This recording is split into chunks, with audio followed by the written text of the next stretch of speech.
So let's talk about the library at Mount Chr. Scott Hawking's U.S. author's 2015 fantasy horror novel. His first novel, and so far his only novel. Uh, this is a book that has been described as weird and violent and gruesome. Violent and gruesome, I definitely get, and weird, I'll get to.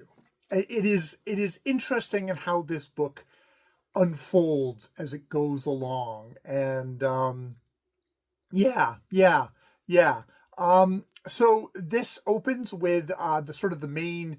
There's two main point of view characters. The first one is a woman called Carolyn, who is running along a road in a green dress, covered in the blood of a detective. It turns out that she and 11 other children have been taken in by a being that they call Father, that goes by various other names. We learn fairly early that Father is not just a regular dude. We find out, indeed, pretty not too, doesn't take you too long to realize that Father is older than what he looks like. Much older. Let's just go for that right off the bat. He is like 60,000 years plus, and has been accumulating knowledge and expertise, seems to have maybe inherited knowledge from his predecessors who go back even further than that, all into a library. And he says that you're basically they're all librarians. But that sort of means something different than, mousy librarians who work at a library. Not that all some librarians are just fucking kick-ass people, I'm sure. But, they're not, it means something very much different. Carolyn, the catalog that she is set to study when she is I think we're talking 8 or 9 years old, starts, and is now in her 30s, is the languages. Other children, such as David, who is probably the main other child who has been educated, shaped, malformed, twisted, tortured by Father, has got murder and war. And indeed, he, through a lot of this book, seems like he is kind of the major antagonist to Carolyn, the one that she has to worry about the most. There's various other ones. Michael, who is an ambassador to beasts. There's I think it's Jennifer, who does stuff like kind of resurrections and things like this. There is a library which is not just like a 4-story building. We're talking something that is gigantic, that maybe sits in another dimension, that they do all their studying in. And at the beginning of this book, with just introduced to them and this kind of weird cult-like thing where you cross Father and you get tortured and murdered, Carolyn at the beginning is as a young child is I don't want to just be locked inside. So Father says, oh sure, fine, takes her out, and she gets kind of almost adopted by this red deer mother with her fawn. And because she doesn't know their language, they are butchered and roasted in front of her, in a way that is just and David is the one who does this, telling her well, it's because you didn't know the language, that you're such a poor student, that they died. And we're set very much, Father has set David against her and seems to encourage his murderous aspects, and indeed does horrible things to David, and obviously, and turns him into this he's a monster figure throughout this book. And now at the beginning of this story, Father's gone, and there's the 75% of this novel is sort of a mystery of Father's disappearance / murder, and what's going to happen, who's going to take over after him. It's got there's very much kind of the ancient, there's God's kind of idea here of these are beings, both Father and what he's turned these children into are beings of like a different plane of existence. And at the first part of this book, I thought, am I going to stick with this? Because they are so beyond good and evil, immorality, just godlike, or half god, half human creatures that I could not sympathize. I could not kind of get my hooks into any of them. And I was like, am I going to just drop this book because they are so alienated from the thing? It's like, is this some fantasy author who's just left humanity behind? But just as I was getting to there, we get introduced to a couple of human characters. First, Steve, who is a plumber, also kind of a house thief, that Carolyn recruits and quickly fucks over in a very kind of femme fatale way. Carolyn is very tricksy. She's obviously had to be very tricksy to sort of survive father and to kind of come up with her own plans on stuff. And indeed, there's a lot of this book which is her manipulating things. We'll see how successful that is or isn't throughout the book. But Steve gets introduced, and like he's worried about his dog, his Cocker Spaniel Petey. And it's funny that is a detail that actually gets carried through this whole book of like what's happened to Petey. We never see Petey. It's never like will the dog die or will the dog live? Personally, I'm in the Petey lives camp. I fuck the dark nihilism that a lot of this book is. Petey lives, but that's like an important little detail there. And it's like I cared about Steve. Another guy that I care about in this book, the two men, is Erwin Levington, who is basically a living legend. He went to war. He apparently just basically he continually cuts off people who are like, oh my God, I read the book about you. I saw the movie, the things that you did, or people who are like, I was there. You saved me. You saved my life, and you saved all the life of all of my men. And he's like, yeah. It's all overblown. It's all bullshit. Kind of like that stuff. He's very adamant on that. And he's like, somebody's like, yeah, killing, I have no problem killing. It's like, it's not a big deal. And you can see that actually kind of as per what kind of a theme of this book is, this is something that possibly was going to kill him. Like he came back from war. He's not like, he doesn't have PTSD, but it's like a part of the humanness of him is like in danger of losing if that's going to be lost. But it's not. He finds something that actually matters to him, and that's kind of a key theme in this book.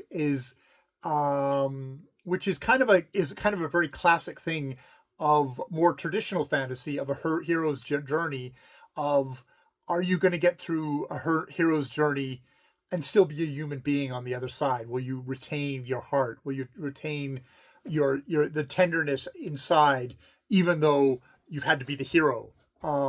That's like a key thing of being a hero, is not to be some just heartless killing machine that you've lost. You have failed the hero's journey by the metrics of a lot of kind of fantasy, if that's the case. And indeed, there's a lot of grimdark fantasy which dispenses with that and says, oh yeah, we've just become killing machines and we're tortured souls and we're just damned to hell. And it's like, it's interesting in this, what could be considered a very nihilistic, brutal book, where there is a lot of violence towards children, towards women, towards animals, that there's pitted against this, there's definitely an insistence on, I see as an insistence on, how do you get through this and still be a human being on the other side? It does become kind of a major part of this book.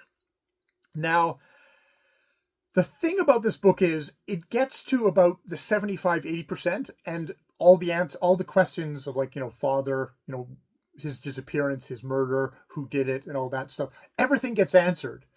And then we have another hunk of the book. And it's interesting because up until this point, there is a lot of like, what the fuck's happening? Like, what the fuck is happening? But this book very deliberately at the end, it's one of these books where if you have a trouble with having a villain who's like, This was all a part of my grandmaster plan from the beginning. If you have a problem with that, you're going to have a big problem with this book. This book ties everything off very neatly and orderly. I think it does. It's built into the kind of the premise of the book, so I think I gave it I give it not like a pass, but it's like, okay, this is that kind of a book.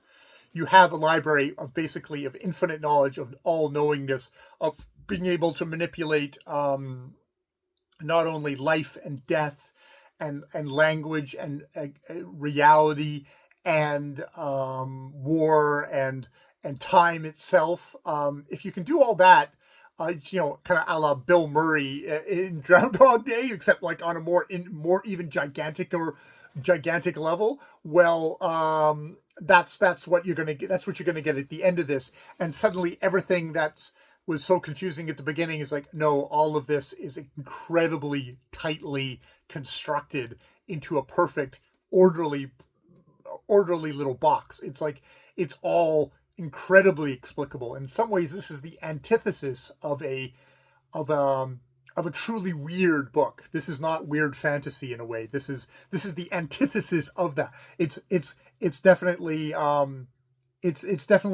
almost like it's like there's no like at a certain point Steve goes like, oh, this is all magic, all this is like, are you a demon possess you and stuff like this, and Carolyn looks at him and goes, oh, Steve, demons don't exist, magic doesn't exist.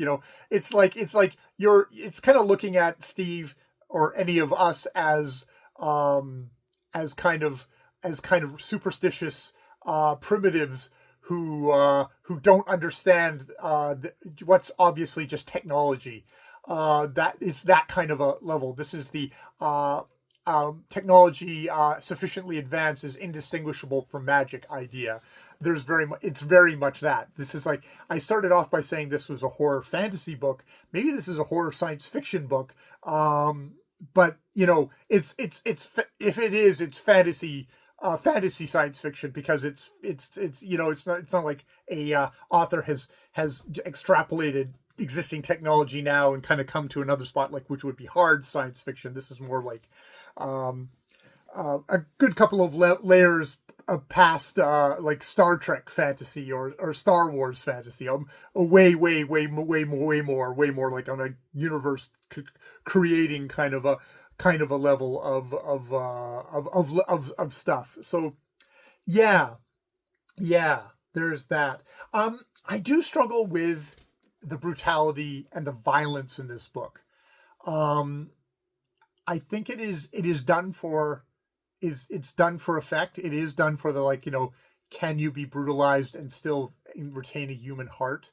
That is definitely something that, strangely enough, comes from maybe the most brutal character of the book, Father, which seems odd in itself. Like that would be something he could even still recognize in himself. Like, oh, I lost whatever, that kind of the tender, the heart of myself. I lost that, and I lost that in myself. And it's like, oh, really? Well, then, if you can I don't know. So I do struggle with the violence in the book. I'm not somebody who is super into super gnarly horror violence. I was carried away by the book, though, so I guess there's that. It does have its humor. One joke that I will share, because Scott Hawkins was born in 1969, so he's very close to for me. I have a feeling that he is a dude who probably watched a certain movie in the 1980s, because David, the murderer who specializes in murder and war and is just this kind of grotesque, horrible figure of violence. None of the kids understand clothing, so they just get random pieces of clothing, and David wears a tutu, which, if you are a child of the 80s or even past then, I just actually, for some reason, just happened to watch this movie, which is The Toxic Avenger, in 1984, where there is a central figure who is a horrible monster, actually also kind of a hero in a kind of a bizarre kind of way, and people clapping and cheering at him while he's disemboweling people. He walks around in a tutu a la what David does, and I think that is the reference there. So that was just like one little joke in the book. There's probably a lot that I'm missing. It's got a sardonicness to it, but yeah, at the end of the day, there's this idea of can you go on a hero's journey and still be human at the end. I think it's what the beginning of the book and how alienating it was is actually the point. So if you can get through the first bit and you can get to Steve, and when something happens to Steve, don't worry, Steve will be back. Because I was like, oh fuck, it's the one character I like, and it's like, is he going to be back? It's like, yes, he's back. So that is good. So yeah. In the end, I really enjoyed the book. I do have my reservations about it. Yeah, hopefully at some point Scott Hawkins will write another book and publish it. I think it sounds like he's written a book but decided not to publish that one. Hopefully he will write another book, and I would definitely enjoy getting to read that. I'm sure it would be very different. It does not need to be the story that's happened in this particular creation. It doesn't need to go on. It's you know how it's going to go on, and yeah, we've got the perfect little story of it here. So yeah, I enjoyed. All right, I will leave it there. That is The Library at Mount Chr by Scott Hawkins. I've been Jay. More videos later.